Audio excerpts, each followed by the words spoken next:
Hello everyone and welcome back. In this video, I'll show you how to download and install Adobe Photoshop on a Windows PC.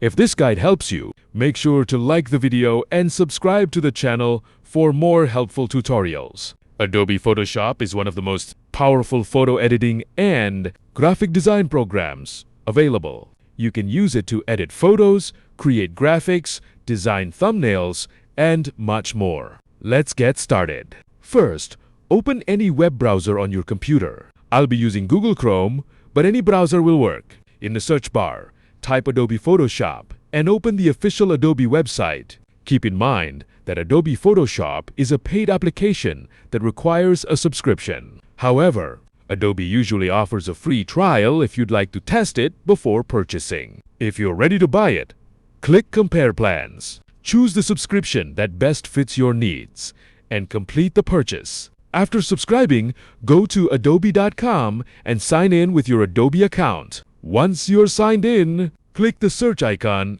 in the top right corner and search for Creative Cloud.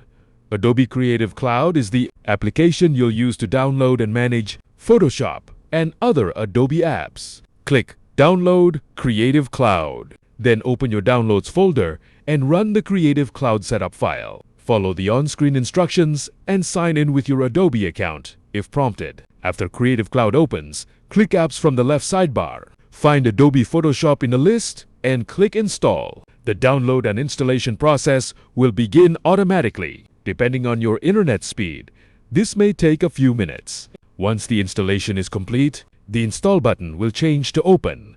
Click Open to launch Adobe Photoshop, and you're ready to start creating and editing. That's it! You have successfully downloaded and installed Adobe Photoshop on your Windows PC. If this video helped you, don't forget to leave a like, subscribe to the channel, and I'll see you in the next one.